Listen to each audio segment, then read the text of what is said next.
வணக்கம். வெள்ளிக்கிழமை ஜூலை மாதம் 17ஆம் தேதி பராபவ வருஷம் ஆடி மாதம் முதல் தேதி ஆடி 1. இன்னைக்கு ஆடி ஆரம்பம். நேற்றோடு ஆணி மாதம் முடிந்து விட்டது. இன்று ஆடி மாதம் ஆரம்பமாகிறது. இன்னைக்கு ஆடி 1 ஆடி வெள்ளி, தமிழ் மாத பிறப்பு, தட்சிணாயன புண்ணிய காலம், சதுர்த்தி விரதம். இன்றைய தினத்திற்கான நட்சத்திரம் மகம், திதி வளர்பிறை சதுர்த்தி. காலை 10:48 வரையிலே வளர்பிறை திருதியை, 10:48க்கு சதுர்த்தி ஆரம்பம். எனவே இன்றைய தினத்திற்கான திதி என்ன அப்படின்னா வளர்பிறை சதுர்த்தி, 4ஆம் பிறை. சதுர்த்தி என்றாலே ஒன்று பிள்ளையார் தான் ஞாபகத்துக்கு வரும். ஆடி 1 ஆடி பண்டிகை, தட்சிணாயன புண்ணியகாலம், தமிழ் மாத பிறப்பு, சதுர்த்தி விரதம், ஆடி வெள்ளி எல்லாம் சேர்ந்துருப்பாருங்க. ஆடி பண்டிகை, தமிழ் மாத பிறப்பு, தட்சிணாயன புண்ணியகாலம், ஆடி வெள்ளி, சதுர்த்தி விரதம். 5 சிறப்புகள். ஆடி 1 ஆடி பண்டிகை, தட்சிணாயன புண்ணியகாலம், ஆடி வெள்ளி, சதுர்த்தி விரதம், தமிழ் மாத பிறப்பு. ஆடி பண்டிகை, தட்சிணாயன புண்ணியகாலம், மாத பிறப்பு 3 ஒன்று தான். ஆடி மாதம் வெள்ளிக்கிழமையில் ஆரம்பமாகுது. அதனால் முதல் நாளே ஆடி வெள்ளி. ஆடி 1ஆம் தேதியே சதுர்த்தி வந்துடுறது. அதனால் இன்றைக்கி வளர்பிறை சதுர்த்திக்கு செய்ய வேண்டிய பூஜைகளை செய்யலாம். வளர்பிறை சதுர்த்திக்கு விரதம் இருப்போர் இன்று அதை கடைபிடிக்கலாம். இன்று காலை சூரியோதயத்தின் பொழுது 3ஆம் பிறையான வளர்பிறை திருதியை திதி இருக்கிறது. 10:48 சதுர்த்தி ஆரம்பமாகிறது. அதனால் இன்றைக்கி எல்லாரும் பிள்ளையாரை வணங்க வேண்டும், விநாயகப் பெருமானை வணங்க வேண்டும். இந்த ஆடி மாதம் சதுர்த்தியிலே ஆரம்பமாகிறது, ஆடி வெள்ளியிலே ஆரம்பமாகிறது. எனவே இந்த ஆடி மாதம் நமக்கு ஒரு நல்ல மாதமாக திகழப்போகிறது என்பதற்கு இதெல்லாம் அத்தாட்சி. ஆடி வெள்ளி சதுர்த்தி எல்லாம் சேர்ந்து வரக்கூடிய ஒரு நாளிலே ஆடி மாதம் ஆரம்பமாகிறது, தட்சிணாயனம் ஆரம்பமாகிறது. தட்சிணாயன புண்ணியகால தர்ப்பணம் இன்று செய்ய வேண்டும். வழக்கமாக மாதம் மாதப்பிறப்பு தர்ப்பணம் செய்பவர்களும் இன்று தட்சிணாயன புண்ணியகால தர்ப்பணம் செய்ய வேண்டும். எனவே இன்றைய நாள் ஒரு முக்கியமான நாள். எல்லாரும் சாமி கும்பிடணும் இன்றைக்கி. அதுதான் ரொம்ப முக்கியம், வேறு ஒன்றும் இல்லை. ஆடி பண்டிகைக்கு தேங்காய் பால் எடுத்து பாயசம் வைப்பாங்க. புதுசாக கல்யாணம் ஆன பொண்ணு இருந்தால் மாப்பிள்ளையை வீட்டுக்கு வர வச்சு தேங்காய் பால்லாம் கொடுத்து, பாயசம்லாம் கொடுத்து, மாப்பிள்ளைக்கு விருந்தெல்லாம் கொடுத்து உபச்சாரம் பண்ணி மரியாதை பண்ணி அனுப்புவாங்க. இன்றைய தினத்திற்கான ராகு காலம் 10:30 மணி முதல் 12 மணி வரை, யமகண்டம் மதியம் 3 மணி முதல் 4:30 மணி வரை, குளிகை நேரம் காலை 7:30 மணி முதல் 9 மணி வரை. நல்ல நேரம் என்கின்ற சுபகோரைகள் காலை 6 மணி முதல் 9 மணி வரை, 10 மணி முதல் 10:30 வரை, பகல் 1 மணி முதல் மதியம் 3 மணி வரை, மாலை 5 மணி முதல் 6 மணி வரை, இரவு 8 மணி முதல் 11 மணி வரை. இன்றைய தினத்திற்கான கிரக நிலவரம்: ரிஷபத்தில் செவ்வாய், மிதுனத்தில் புதன், கடகத்தில் சூரியன் குரு, சிம்மத்தில் சந்திரன், சுக்கிரன் கேது, கும்பத்தில் ராகு, மீனத்தில் சனி. இனி தெரிஞ்சுக்கலாம் வாங்க.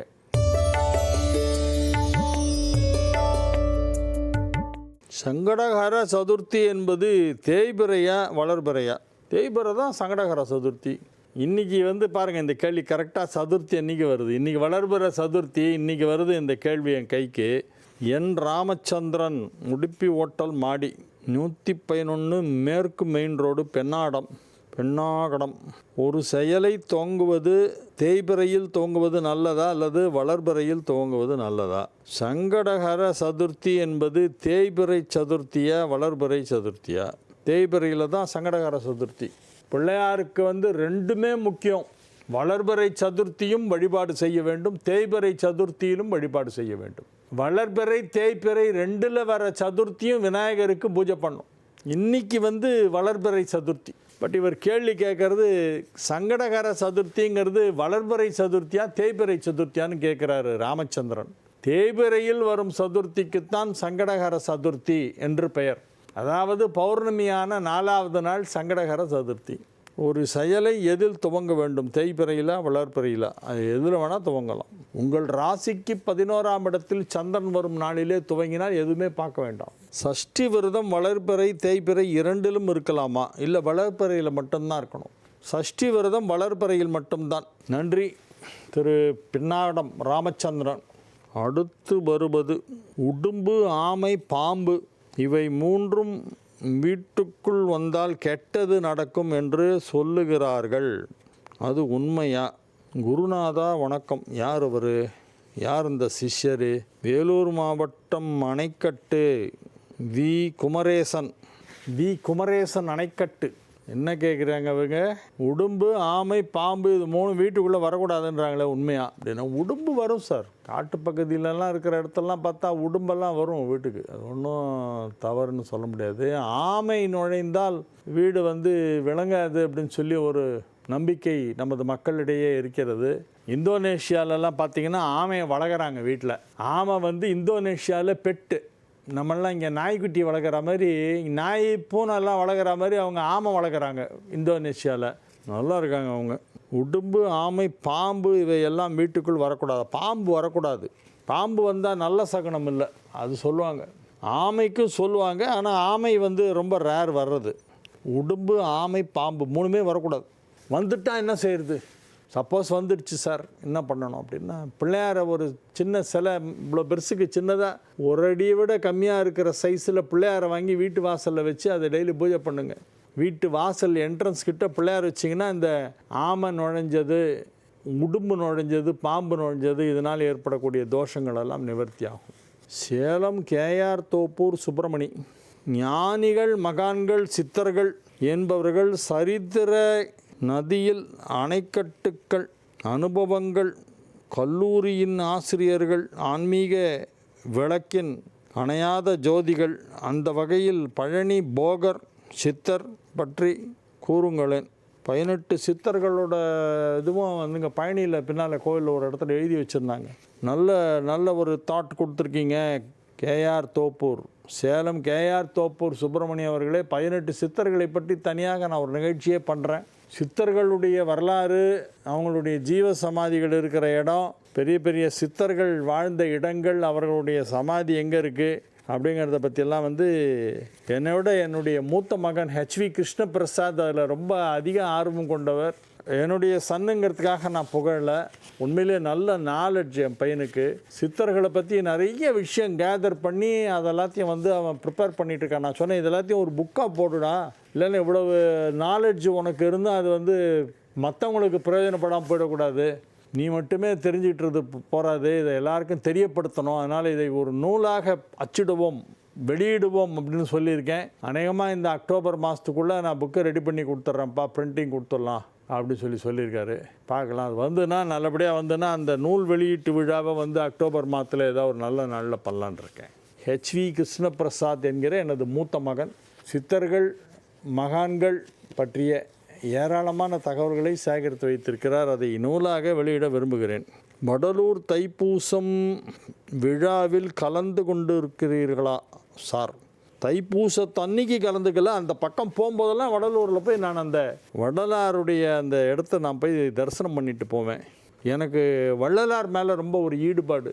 என்னை ரொம்ப அட்ராக்ட் பண்ண விஷயம் என்னென்னா, அவர் அவருடைய நெறி ரொம்ப எல்லாராலையும் ஏற்புடையது.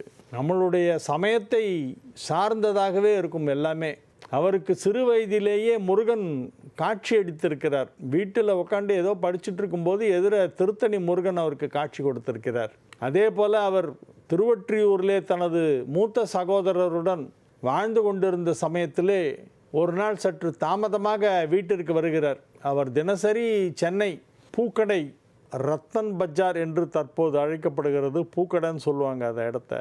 அங்கே இருக்கிற கந்தசாமி கோயில்னு ஒன்று இருக்குது, கந்தகோட்டம் என்று அழைக்கப்படுகிறது. அந்த கந்தகோட்டத்தில் தினசரி ஒரு பாட்டு பாடிட்டு போவார்.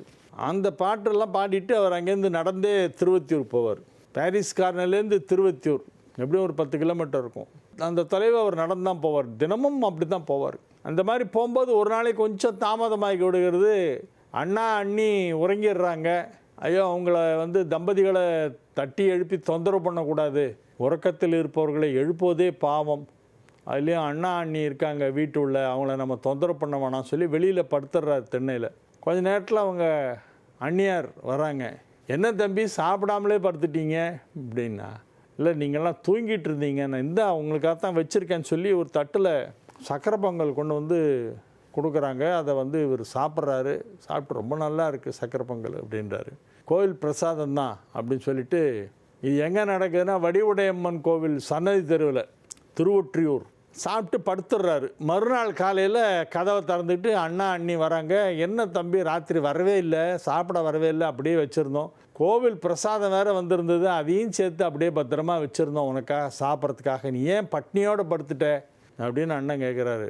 இல்லையே நான் சாப்பிட்டேனே, அண்ணி கொண்டு வந்து கொடுத்தாங்களே, இதை பாருங்கள் நான் சாப்பிட்டு போட்ட இலை கூட இங்கே இருக்குது, வாழலை அப்படின்றாரு. அவங்களுக்கு நம்ம வரவே இல்லையே அப்படின்றாங்க. இல்லை நீங்கள் வந்தீங்களே, எனக்கு சக்கரை பொங்கல் கொடுத்தீங்களேன்னு அண்ணியை பார்த்து இவர் சொல்கிறாரு. அண்ணி வந்து நான் போய் படுத்ததான், அப்புறம் எழுந்துக்கவே இல்லை, இப்போ தான் எழுந்து வரேன்றாங்க. அப்போ தான் தெரியுது வந்தது வடிவுடையம்மன்.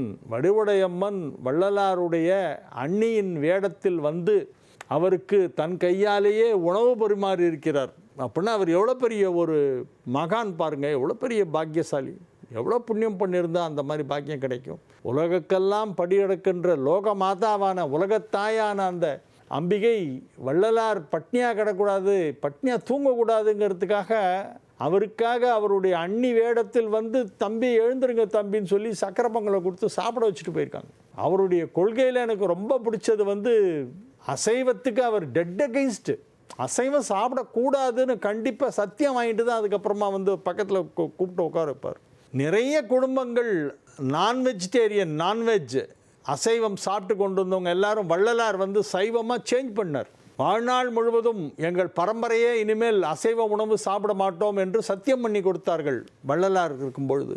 அதே மாதிரி ஒரு புரட்சியை அவருக்கு பிறகு செய்தவர் திருமுருக கிருபானந்த வாரியார். வாரியார் சாமிகள்கிட்ட வந்து எனக்கு சாமி உங்ககிட்டேருந்து எனக்கு வந்து ஒரு மந்திரம் சரவணபவா நீங்கள் வந்து எல்லாருக்கும் சொல்கிறீங்களா, முருகனுடைய மூல மந்திரத்தை நீங்கள் எல்லோருக்கும் உபதேசம் செய்கிறீர்கள் என்று கேள்விப்பட்டேன், அடியேனுக்கும் அந்த மந்திரத்தை உபதேசம் செய்ய வேண்டும் அப்படின்னு வந்து கேட்பாங்க. கேட்டால் நீ வந்து அசைவமா அப்படின்னு, ஆமாம் வீட்டில் எப்பாவது சமைப்பாங்க, நான் இனிமேல் சாப்பிட மாட்டேன்னு சத்தியம் பண்ணு, கற்பூரத்தை ஏற்றி அடித்து சத்தியம் பண்ணு, அசைவ சாப்பாடு முட்டை கூட சாப்பிட மாட்டேன்னு சொல்லி சத்தியம் பண்ணு, அப்படியானால் நான் உனக்கு அந்த மந்திரம் உபதேசம் பண்ணுறேன்னு சொல்லி அந்த மாதிரி நிறைய பேரை வந்து நான்வெஜ் சாப்பிட்றவங்களெல்லாம் பியூர் வெஜிடேரியனாக கன்வெர்ட் பண்ணதில் முதல்ல வள்ளலார், ரெண்டாவது வாரியார்.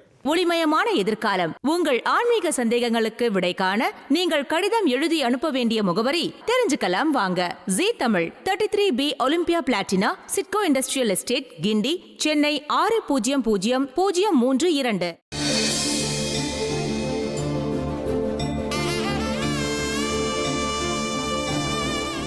மேஷ ராசிக்கு இது ஒரு நல்ல நாள்.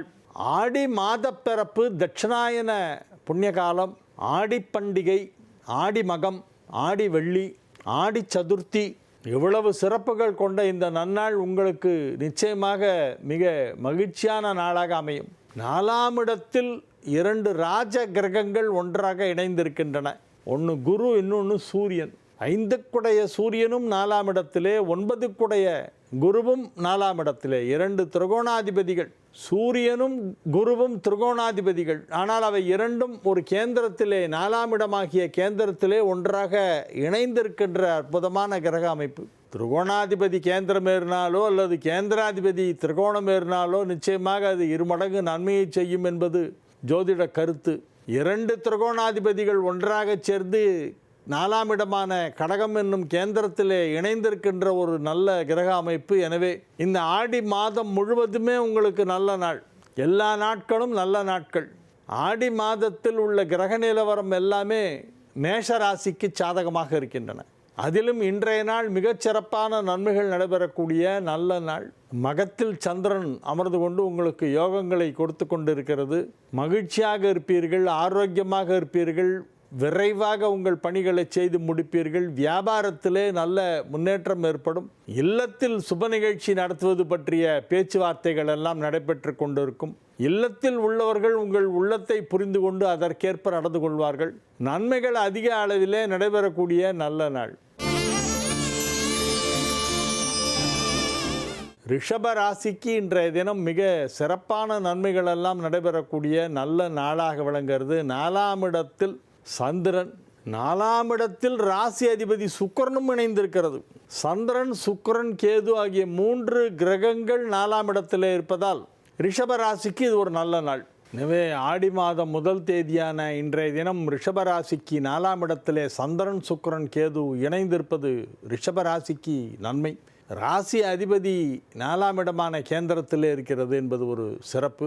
சந்திரனும் அந்த 4ஆம் இடத்திலேயே மக சாரத்திலே இருக்கிறது. மகத்தில் சந்திரனும் கூடவே சுக்கிரனும் இணைந்திருக்கின்றன. எனவே நன்மைகள் நடைபெறக்கூடிய நல்ல நாளாக இந்த நாள் விளங்கும். மிதுன ராசி அன்பர்கள் இன்று மிகுந்த மகிழ்ச்சியுடன் இருப்பார்கள். ராசி அதிபதி ராசியிலேயே ஆட்சி பலம் பெற்றிருக்கிறது என்பது சிறப்பு. இன்று என்ன சிறப்பு என்று கேட்டால், ராசி அதிபதி புதன் ராசியிலேயே இருக்கிறது. அது ஒரு சிறப்பு. அதுதான் மிதுன ராசிக்கு ஒரு யோகம் என்று சொல்லலாம். ராசியாதிபதி வலுவாக இருந்தால்தான் நீங்கள் வலுவாக இருப்பீர்கள். ராசியாதிபதி வலுவாக இருப்பதால் நீங்கள் உடல் ரீதியாகவும் மனோரீதியாகவும் பண விஷயத்திலும் பலமாக இருப்பீர்கள். தேக பலம், மனோபலம், பணபலம் 3 பலம் ஒன்றா சேர்ந்துருக்கும் இன்றைக்கி உங்கள்கிட்ட. அதுக்காக ஒரேடியாக நான் என்ன பண்ணுவேன் தெரியுமா அப்படின்லாம் ஆட்டம் போட்டு ஆடக்கூடாது. அடக்கி வாசிக்கணும். செல்வம் சேரும் பொழுது அடக்கம் வர வேண்டும்.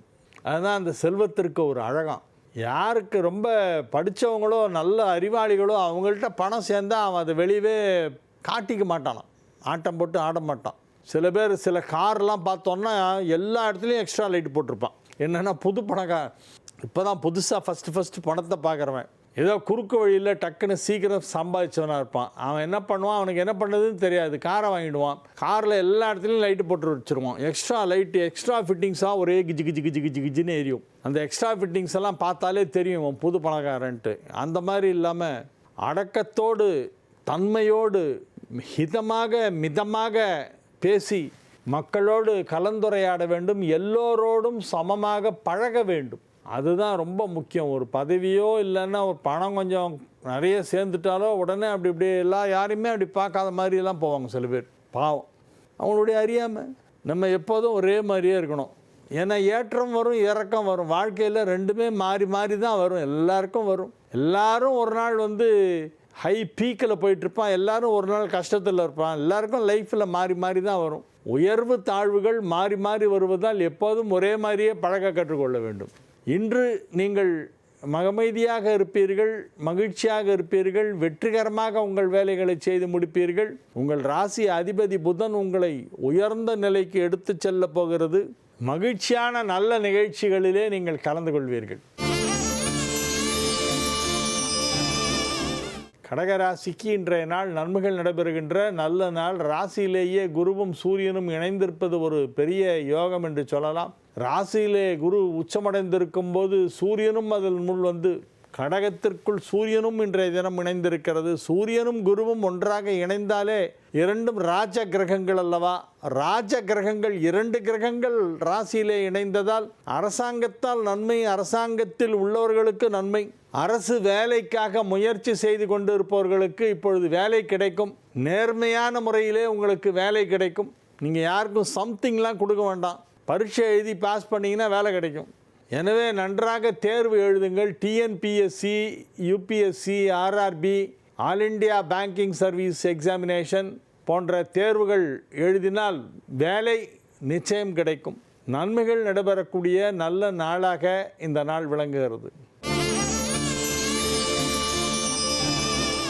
சிம்ம ராசிக்கு இது ஒரு மிக சிறப்பான நாள். ராசியிலேயே சந்திரன், சுக்கிரன், கேது ஆகிய 3 கிரகங்கள் ஒன்றாக இணைந்திருக்கின்றன.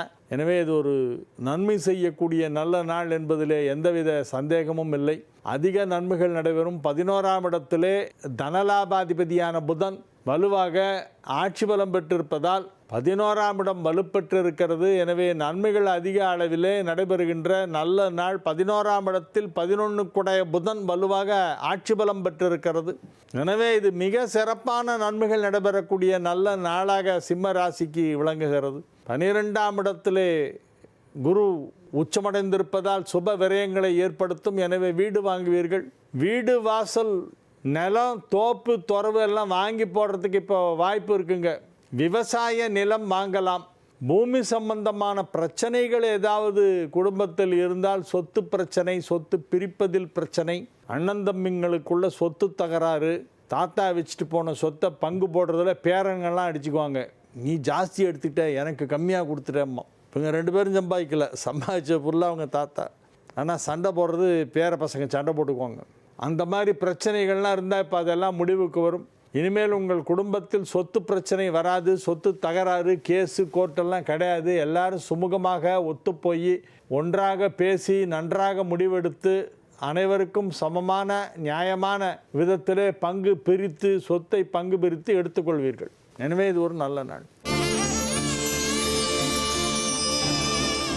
கன்னி ராசிக்கு இன்றைய தினம் மிக சிறப்பான நன்மைகள் நடைபெறக்கூடிய நல்ல நாள். 10ஆம் இடத்தில் புதன், 11ஆம் இடத்திலே சூரியன் குரு, 12ஆம் இடத்திலே சந்திரன் சுக்கிரன் கேது, 7இல் சனி.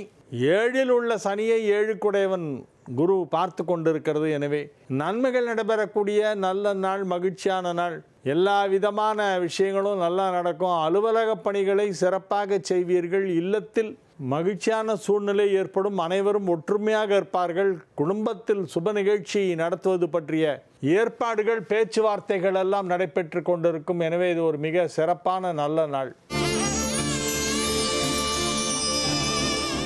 துலா ராசிக்கு இன்றைய நாள் மிக சிறப்பான நாள். நன்மைகள் அதிக அளவிலே நடைபெறுகின்ற நல்ல நாளாக விளங்குகிறது. அனைவரும் மகிழ்ச்சியாக இருப்பார்கள். நீங்களும் மகிழ்ச்சியாக இருப்பீர்கள். உங்களை சுற்றிலும் இருப்பவர்கள் அனைவரும் மகிழ்ச்சியாக இருப்பார்கள். நீங்கள் வேலை பார்க்கும் அலுவலகத்திலும் மகிழ்ச்சியாக இருப்பீர்கள். எனவே இல்லம் மகிழ்ச்சியாக இருக்கும், உள்ள மகிழ்ச்சியாக இருக்கும். இது ஒரு நல்ல நாள். விருச்சிக ராசிக்கு இன்றைய தினம் மிக சிறப்பான நன்மைகள் நடைபெறுகின்ற நல்ல நாள். 9ஆம் இடத்திலே குருவும் சூரியனும் இணைந்திருப்பது உயர் பதவியை கொடுக்கும். உயர் பதவி கிடைப்பதற்கு வாய்ப்பிருக்கிறது. இறைவன் திருவருள் உங்களுக்கு கைகூடும். இப்பொழுது இறையருளால் நீங்கள் மிக உயர்ந்த நிலைக்கு உயரப்போகிறீர்கள். உங்கள் வாழ்க்கை தரம் உயரும். நீங்கள் வேலை பார்க்கும் அலுவலகத்திலே உங்களுக்கு பதவி உயர்வு வழங்குவார்கள். நீங்கள் வசிக்கும் பகுதியிலே அனைவரும் உங்களை மதிப்பார்கள். உங்களுக்கு சமூக அந்தஸ்து மிக பெரியதாக இருக்கும். செல்வாக்கு, செல்வம் ஆகிய இரண்டும் சேர்ந்து வருகின்ற நேரம். செல்வமும் வரும், செல்வாக்கும் வரும். எனவே இது ஒரு நன்மைகள் நடைபெறக்கூடிய நல்ல நாளாக விளங்குகிறது.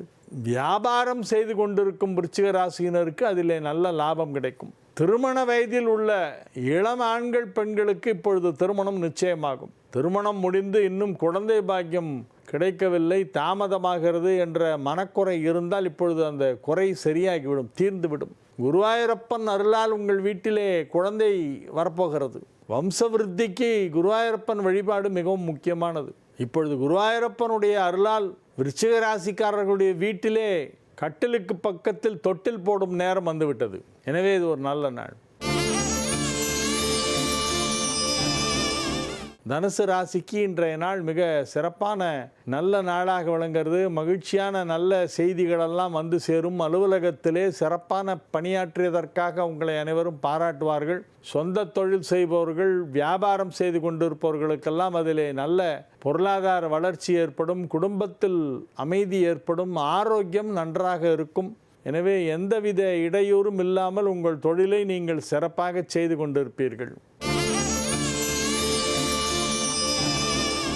மகர ராசிக்கு இன்று சந்திராஷ்டமம் இருக்கிறது. எனவே புதிய முயற்சிகளில் இறங்க வேண்டாம். பத்திரமாக பார்த்து பேச வேண்டும். பேசும்பொழுது ஏதாவது ஒரு சின்ன ஸ்லிப் ஆஃப் தி டங்கில் ஒரு மிஸ்டேக் வந்துட்டா கூட அதை பெருசாக ஜூம் பண்ணி காமிச்சிட்ருப்பாங்க எல்லாரும்.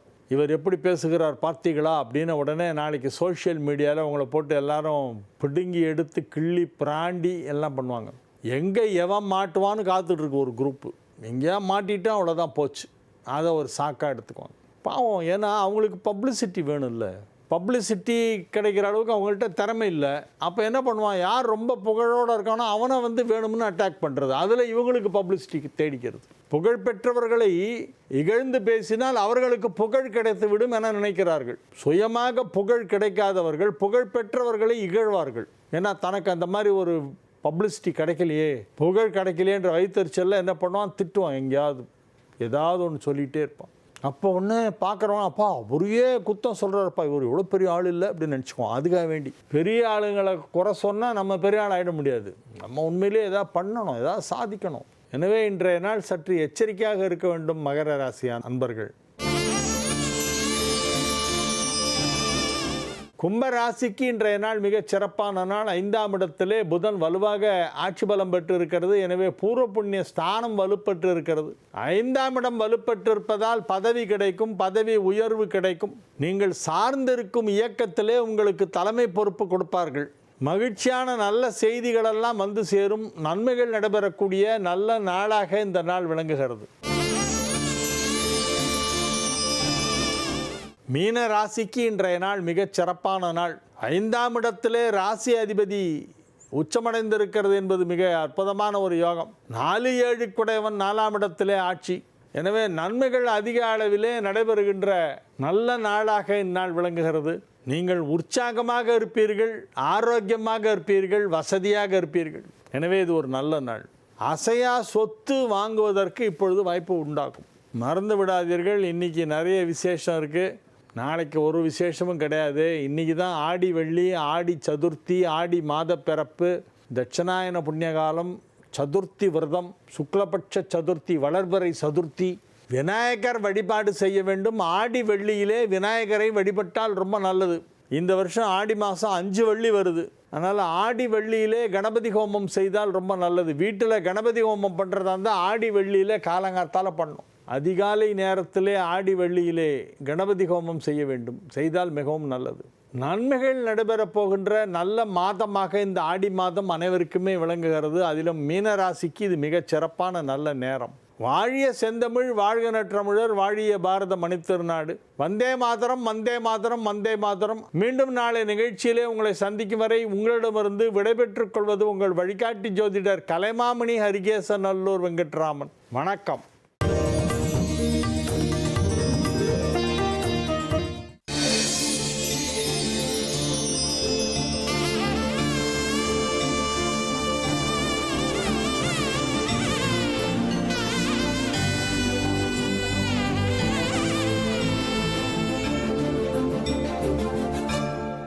ஜீ தமிழ் தொலைக்காட்சி நேயர்களுக்கு இனிய காலை வணக்கம்.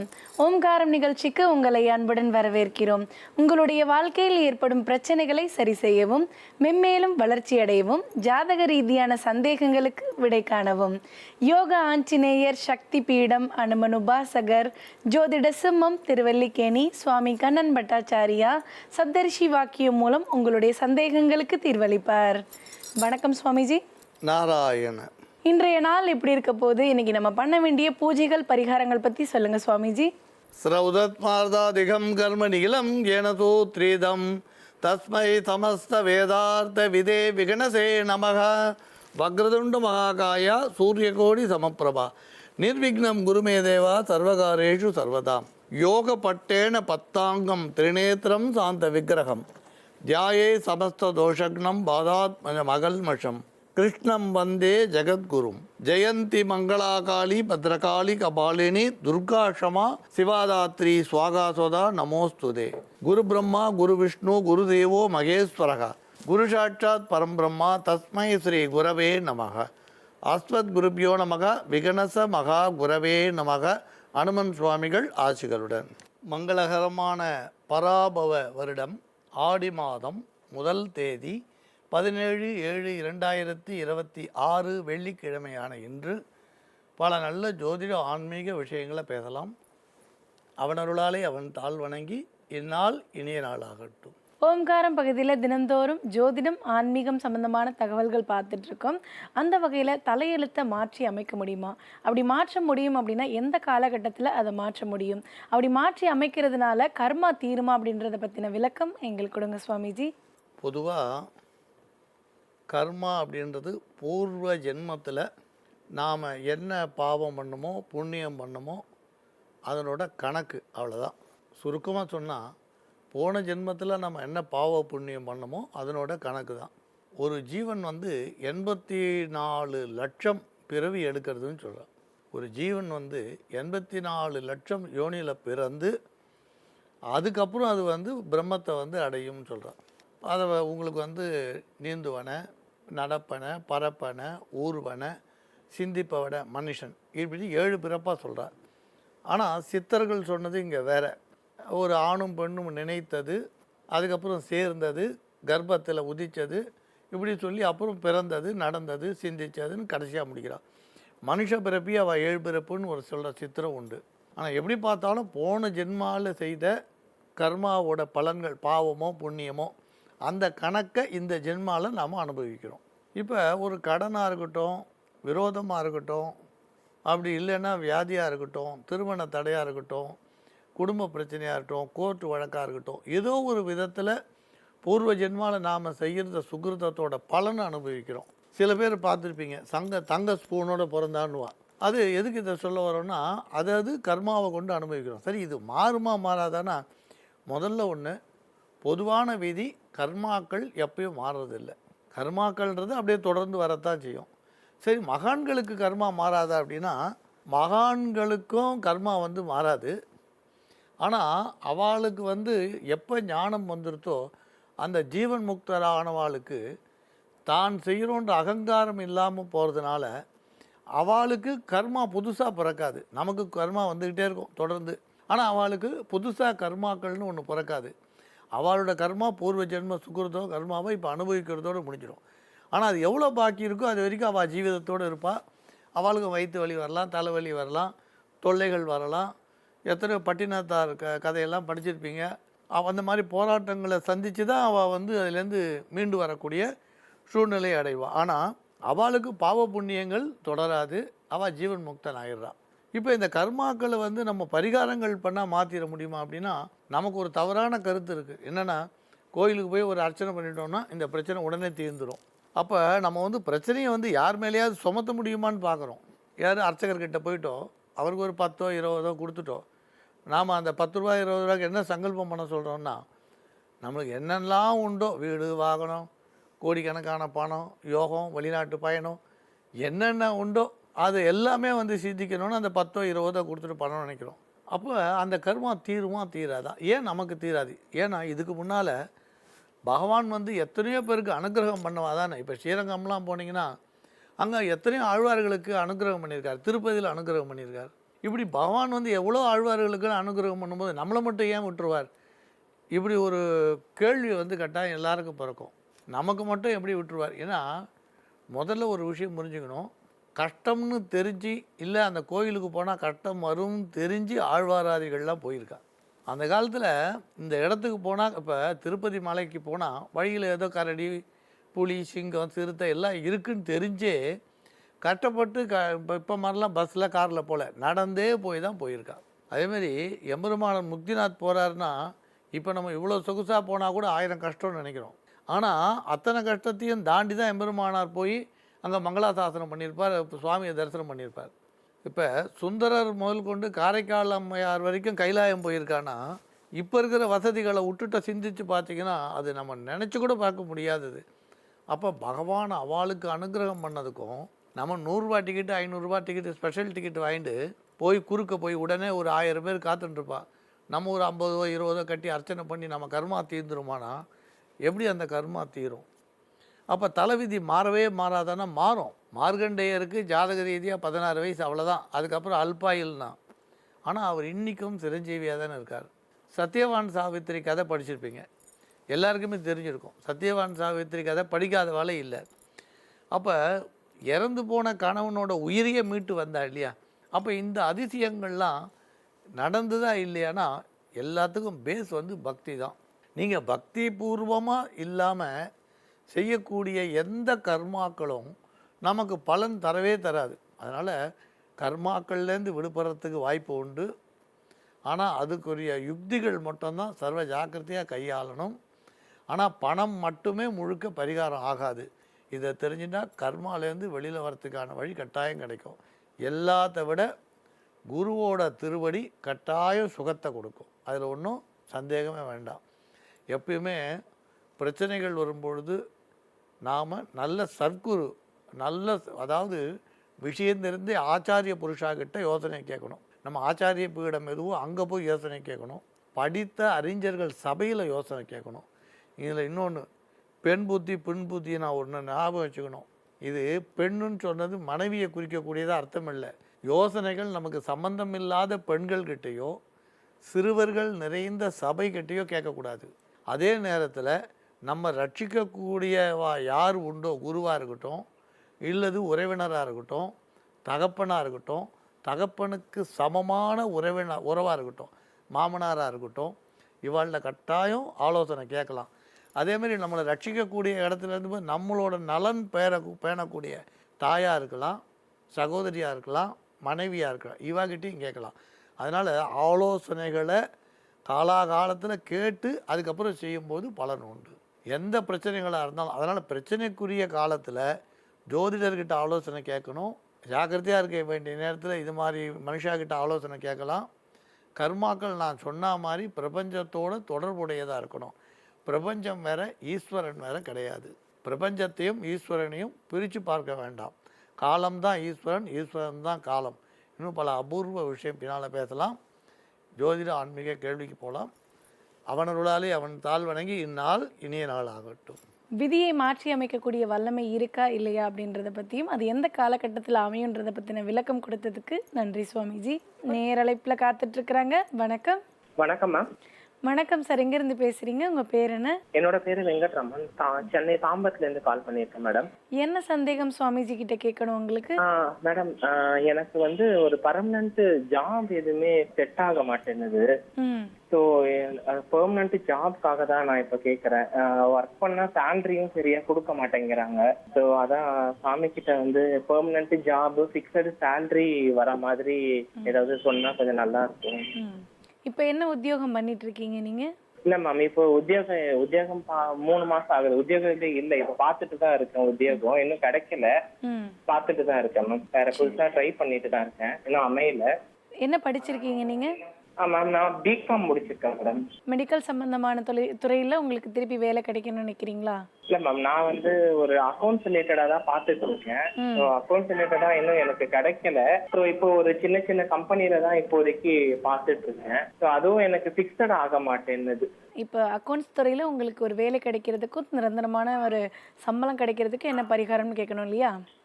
அக்கௌண்ட்ஸ் ரிலேட்டடோ இல்ல வேற என்ன மாதிரி ஜாப் கிடைக்கும், என்ன மாதிரி அப்படின்னுட்டு அதுவும் ட்ரை பண்ணேன். எனக்கு மெயினா ஃபிக்ஸடு ஜாப் மட்டும் கிடைச்சா போதும், பெர்மனன்ட் சேலரியோட. நீங்க கவலைப்படாதீங்க. நீங்க கேட்டிருக்கக்கூடிய சந்தேகத்துக்கு சுவாமிஜி நல்லதொரு தீர்வு சொல்வாங்க. சுவாமிஜி, உங்களுக்கு ஒரு நிரந்தரமான வேலையும் சூழ்நிலைகள் சாதகமாக இருக்க என்ன பரிகாரம் பார்க்கலாம்.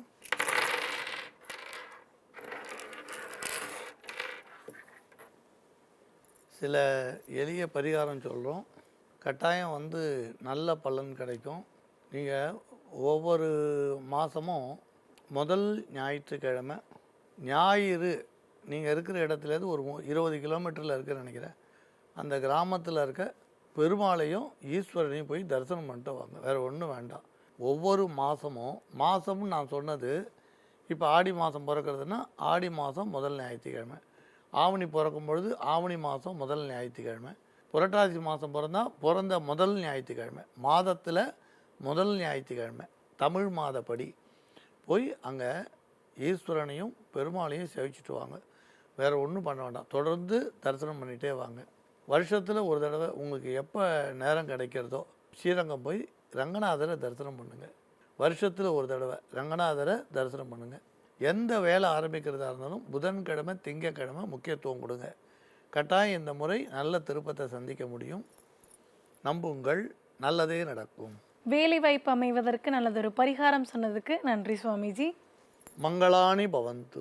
யோகா ஆஞ்சநேயர் சக்தி பீடம் அனுமனுபாசகர் ஜோதிட சிம்மம் திருவல்லிக்கேணி சுவாமி கண்ணன் பட்டாச்சாரியா சப்தர்ஷி வாக்கியம் மூலம் உங்களுடைய சந்தேகங்களுக்கு தீர்வளிப்பார். உங்களுடைய சந்தேகங்களுக்கு விடை காண 7305509333 என்ற வாட்ஸ்அப் எண்ணிற்கு மெசேஜ் அனுப்புங்கள். நாங்கள் உங்களை தொடர்பு கொள்வோம்.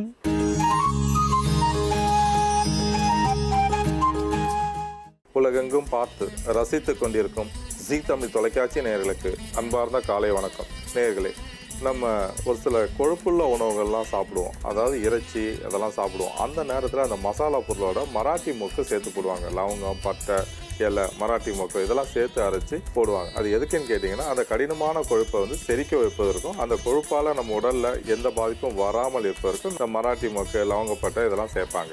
மராட்டி மொக்கில் நிறைய சத்துக்கள்லாம் இருக்குது. அதை சாதாரணமாக ஒரு தீநீராக, ஒரு டீயாக நம்ம சாப்பிடலாம். அதில் இருக்கக்கூடிய சத்துக்கள் சளி இருமல் காய்ச்சல் போக்குவதற்கோ பயன்படக்கூடியது, நோய் எதிர்ப்பு சக்தியை அதிகமாக்குவதற்கோ பயன்படக்கூடியது. குறிப்பாக ஒரு சில பேருக்கு வயிற்று உப்புசம் நிறையா இருக்கும், வயிறு நல்லா பெருசாக இருக்கும், நல்லா உணவு சாப்பிடணும்னு நினைப்பாங்க, நல்லா டேஸ்ட்டாக சாப்பிடணும்னு நினைப்பாங்க, ஆனால் சாப்பிட முடியாது, வயிற்று உப்புசம் நிறையா இருக்கும். அதே மாதிரி கொஞ்சம் சாப்பிட்டா கூட வயிறு உப்பிக்கும், இரைச்சல் வரும், ஒரு சில பேருக்கு வந்து சவுண்டு வரும், அதாவது வயிறு கூவுதுன்னு சொல்லுவாங்க. அந்த மாதிரி தொந்தரவு இருந்தாலும் சரியாக சாப்பிட பிடிக்காது. அதே மாதிரி ஆசன வாயு வழியாக அடிக்கடி வாயு வெளியேறுவதற்கும் வாய்ப்புண்டு. நம்ம சாப்பிடக்கூடிய உணவு சரியாக செரிமானம் ஆகாமல் போனால் சரி, செரிமான மண்டலத்தில் ஏதேனும் பாதிப்பு இருந்தாலும் சரி, கடினமான உணவுகளாம் செரிக்காமல் இருந்ததுன்னா அது ஒன்று வயிற்றுப்போக்காக வரும், இல்லைன்னா வாந்தியாக வரும். அதே மாதிரி சாப்பிட பிடிக்காது. நம்ம உடலில் செரிமான மண்டலம் கெட்டு போனாலே உடலில் இருக்கக்கூடிய நிறையா உறுப்புகள் கெட்டு போயிடும், உடலும் கெட்டு போயிடும், நமக்கு தேவையான நோய் எதிர்ப்பு சக்தியெல்லாம் கிடைக்காது. எல்லா பாதிப்பை போக்குவதற்கும் மராட்டி மூக்கு நிறையா பயன்படுது. முக்கியமாக குடலில் இருக்கக்கூடிய கழிவுகளை வெளியேற்றுவதற்கும் ரத்தத்தை சுத்தம் செய்வதற்கும் பயன்படக்கூடியது. மராட்டி மூக்கை பயன்படுத்தி ஒரு மருந்து ஒன்று தயார் செய்ய போகிறோம். இதை டீன்னு சொல்லலாம், தீநீர்னு சொல்லலாம். அந்த மருந்து தயார் செய்யும் விதத்தை இப்பொழுது பார்க்கலாம். நேயர்களே, ரத்தத்தில் உள்ள நச்சுக்களை வெளியேற்றக்கூடிய மருந்து எப்படி செய்யறதுன்னு இப்போ பார்க்கலாம். இதற்கு தேவையான பொருட்கள் மராத்தி மொக்கு, லவங்கம், மிளகு, சுக்கு, பனை வெல்லம். இப்போ அந்த பொருட்களை பயன்படுத்தி எப்படி ஒரு டீ தயார் பண்ணுறதுன்னு பார்க்கலாம். ஒரு பாத்திரத்தில் 200 மில்லி தண்ணீர் ஊற்றிக்கலாம். தண்ணி லேசாக சூடானதும் மராத்தி மொகு ஒரு சிறிய துண்டு போட்டுக்கலாம். சின்னதாக ஒரு முட்டு மட்டும் போட்டுக்கலாம். ரொம்ப பெருசாக இருந்தால் உடச்சி ஒரு சிறிய பகுதி போட்டுக்கோங்க, போதும். இது கூட 2 லவங்கம் சேர்த்துக்கலாம். இது கூட 5 மிளகு சேர்த்துக்கலாம். இது கூட சுக்கு ஒரு சிறிய துண்டு இடித்து போட்டுக்கலாம். கடைசியாக 1 ஸ்பூன் அளவு பனை வெல்லம் சேர்த்துக்கலாம். இப்போ இதை எல்லாத்தையும் ஒன்றா சேர்த்து நல்லா சுண்டாக காய்ச்சிக்கலாம். இதை ஒரு டீ மாதிரி நம்ம எப்போ வேணாலும் சாப்பிடலாம். இது ஒரு டீ தான், ஆனால் இதுவே வந்து நமக்கு மருந்தாக செயல்படக்கூடியது. பொதுவாகவே வந்து சொல்லுவாங்க, பகைவர் வீட்டுக்கு போகும்போது ஒரு 5 மிளகு இருந்தால் பகை வீட்லேயும் உண்ணலாம் அப்படின்னு சொல்லுவாங்க. ஏதாவது மற்றவங்க வீட்டில் போயிட்டு சாப்பிடும்போது அவங்க ஏதாவது மருந்து வச்சுருவாங்களோ, மருந்து கலந்து கொடுத்துருவாங்களோன்னு பயம் இருந்தாக்கா ஒரு 5 மிளகு சாப்பிட்டா அந்த மருந்து வெளியேறிடும்னு சொல்லுவாங்க. அதே மாதிரி தான் நம்ம வெளியில் இப்போலாம் வந்து வெளியில் போகிறோம், அவசரத்துக்கு எங்கேயாவது சாப்பிட்றோம். அதிகமாக வந்து ஃபாஸ்ட் ஃபுட்லாம் நிறைய குழந்தைங்க சாப்பிட்றாங்க, விதவிதமாக சாப்பிடணும்னு ஆசைப்படுறாங்க. அந்த மாதிரி சாப்பிட்டுட்டு வரும்போது அதில் இருக்கக்கூடிய கெமிக்கல்லாம் வந்து உள்ளுக்குள்ளே சேரும், ரத்தத்தில் சேரும்போது நிறைய நச்சுக்கள் செய்கிறதுக்கு வாய்ப்பு உண்டு. அந்த மாதிரி இருக்கும்போது வீட்டுக்கு வந்த உடனே இது ஒரு டீ மாதிரி தயார் பண்ணி சாப்பிட்டுட்டு வந்தீங்கன்னா ரத்தத்தில் நச்சுக்கள் சேராமல் உடல் ஆரோக்கியமாக இருக்கும். இப்போ இதை நல்லா சுண்டிடுச்சு. இதை வேறு ஒரு பவுலில் வடிகட்டி எடுத்துக்கலாம். இது வந்து டீன்னு சொல்லலாம். இதில் வந்து மராத்தி மொக்கை சேர்த்துருக்கோம். நம்ம வீட்டில் இருக்கக்கூடிய பொருட்கள் ஒன்று, மசாலா பொருட்களில் இதுவும் ஒன்று. இது வந்து ஒரு சில பேர் வீட்டில் இருக்கும், ஒரு சில பேர் வீட்டில் இருக்காது. கடைகளில் வாங்கிக்கலாம், நாட்டு மருந்து கடையிலையும் வாங்கிக்கலாம், மளிகை கடையிலையும் விற்பாங்க, வாங்கிக்கலாம். இதில் வந்து நிறைய சத்துக்கள் இருக்குது. விட்டமின் ஏ இருக்குது, விட்டமின் சி இருக்குது, விட்டமின் இ இருக்குது, இரும்பு சத்து இருக்குது, மெக்னீஷியம் இருக்குது, கால்சியம் இருக்குது, ஃபினால் இருக்குது, கேம்ப்ரால் இருக்குது, விசத்துக்கள், தாது உப்புக்கள், அமினோ அமிலங்கள்லாம் நிறையா இருக்குது. இதில் இருக்கக்கூடிய சத்துக்கள் நம் உடலுக்கு நோய் எதிர்ப்பு சக்தி அதிகமாக்குவதற்கு பயன்படக்கூடியது. நம் உடலில் வரக்கூடிய கட்டி வீக்கத்தை குறைப்பதற்கு பயன்படக்கூடியது. வயிற்று உப்புசத்தை குறைப்பதற்கு பயன்படக்கூடியது. நம் உடலில் மறைந்து தாக்கக்கூடிய வைரஸ், பாக்டீரியா, பூஞ்சை, அதே மாதிரி நச்சுகள், ரசாயனங்கள் இவற்றையெல்லாம் வெளியேற்றுவதற்கும் பயன்படக்கூடியது. சிறுநீரக மண்டலத்தின் இயக்கத்தை சமத்துவதற்கும் பயன்படக்கூடியது. அதே மாதிரி மலக்குடலில் இருக்கக்கூடிய கழிவுகளை வெளியேற்றுவதற்கும் இது உதவி செய்யக்கூடியது. முக்கியமாக வந்து நம்ம வயிற்று உறுப்புகளில் இருக்கக்கூடிய எல்லா பாதிப்பை போக்குவதற்கும் பயன்படக்கூடியது. குடல் இயக்கத்தை சமத்துவதற்கும் பயன்படக்கூடியது. இந்த டீயை வந்து யாருக்கெல்லாம் வந்து எதுக்களிப்பு, வாந்தி, குமட்டல் இருக்கோ, வயிற்று உப்புசம் இருக்கோ, வயிற்றுல வந்து சத்தம் வருதோ, இரைச்சல் வருதோ, அவங்க எல்லோருமே காலையில் மாலையில் 2 வேளையும் குடிக்கலாம். ஒரு 50 மில்லி அளவுக்கு தொடர்ந்து சாப்பிட்டாங்கன்னா செரிமான தன்மையை கொடுப்பதற்கும், வயிற்று உப்புசத்தை குறைப்பதற்கும், வயிற்றில் தேவையில்லாத கொழுப்பு இருந்தால் அவற்றையெல்லாம் கரைத்து வெளியேற்றுவதற்கும் பயன்படக்கூடியது. அதே மாதிரி அதிக மன அழுத்தம் இருக்கிறவங்க, தலைவலி, டென்ஷன் இருக்கிறவங்க, ஸ்ட்ரெஸ் நிறையா இருக்கிறவங்கள, இரவில் வந்து சரியாக தூங்காமல் சிரமப்படுறவங்க எல்லோருமே நைட்டில் பிடிக்கலாம். ஒரு 50 மில்லி அளவுக்கு சாப்பிட்டுட்டு படுக்க போகும்போது சாப்பிட்டீங்கன்னா ஒரு நிம்மதியான தூக்கத்தை கொடுப்பதற்கும், மன அமைதியை கொடுப்பதற்கும் பயன்படக்கூடியது. இரவில் வந்து இந்த டீயை குடிக்கும்போது உணவு கொஞ்சம் கம்மியாக சாப்பிடணும். ஃபுல்லாக சாப்பிடுவாங்க, ஒரு சில பேர் நல்லா ஃபுல்லாக சாப்பிட்டுட்டு படுப்பாங்க. அந்த மாதிரி இருக்கக்கூடாது. நைட்டில் படுக்கும்போது கொஞ்சம் அளவு கொஞ்சம் குறைவாக சாப்பிடணும்.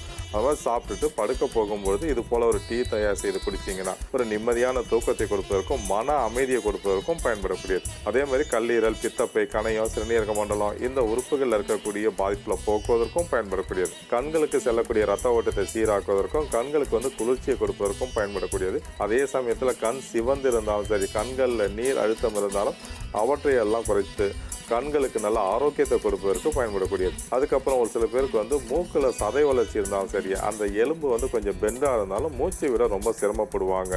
அந்த மாதிரி இருக்கிறவங்களும் இது போல் ஒரு டீ தயார் செய்து சாப்பிட்டாங்கன்னா ஒரு இயல்பான சுவாசத்தை கொடுப்பதற்கும் மூக்கில் இருக்கக்கூடிய அடைப்பெல்லாம் நீக்குவதற்கும் பயன்படக்கூடியது. ரத்தத்தில் உள்ள நச்சுக்களை வெளியேற்றக்கூடிய டீ தயார். இது எப்படி செய்யறதுன்னு இன்னொரு முறை பார்க்கலாம். முதல்ல ஒரு பாத்திரத்தில் 200 மில்லி தண்ணீர் ஊற்றி மராத்தி மொக்கு, லவங்கம், மிளகு, சுக்கு, பனை வெல்லம் இது எல்லாத்தையும் ஒன்றா சேர்த்து சுண்டை காய்ச்சி வடிகட்டி எடுத்தோம்னா இந்த டீ தயார். பாதிப்பு இருக்கிறவங்க இது போல ஒரு டீ தயார் செய்து அடிக்கடி சாப்பிட்டு பயனடையுமாறு கேட்டுக்கொள்கிறேன். நேயர்களே, இன்றைய ஆரோக்கிய குறிப்பு. நம்ம பொதுவாகவே தினமும் நட்ஸு சாப்பிடுவோம். நட்ஸு அப்படின்னாலே நம்ம வந்து பாதாம் பருப்பு, முந்திரி பருப்பு சாப்பிடுவோம். அதிகபட்சம் பார்த்தீங்கன்னா பிஸ்தா, அப்படி இல்லைன்னா அந்த அக்ரூட் பருப்பு சாப்பிடுவாங்க. அதில் முக்கியமாக நட்ஸில் வந்து நிறைய பருப்புகளும் சேரும். அதில் முக்கியமானது சூரியகாந்தி பருப்பு.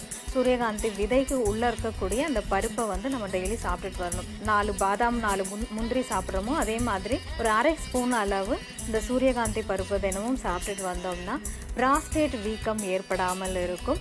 சிறுநீரக மண்டலத்தில் உள்ளுக்குள்ளே சிலருக்கு வந்து வீக்கம் ஏற்படும், சதை அடைப்பு ஏற்படும், வீக்கம் ஏற்படும். அதனால் சரியாக வந்து யூரின் ஃப்ளோ இருக்காது. அந்த மாதிரி இருக்கிறவங்களும் இந்த பருப்பு தினமும் சாப்பிட்டு வந்தீங்கன்னா அந்த பிரச்சனை எல்லாமே சரியாகும். முக்கியமாக சிறுநீரக மண்டலத்தின் செயல்பாட்டை சமன் செய்யக்கூடியது. அதனால் நம்ம வந்து நட்ஸு சாப்பிடும்போது முக்கியமாக அந்த சூரியகாந்தி பருப்பையும் சேர்த்து சாப்பிட்றது ரொம்ப நல்லது. மீண்டும் மற்ற நிகழ்ச்சியில் சந்திப்போம். நன்றி, வணக்கம்.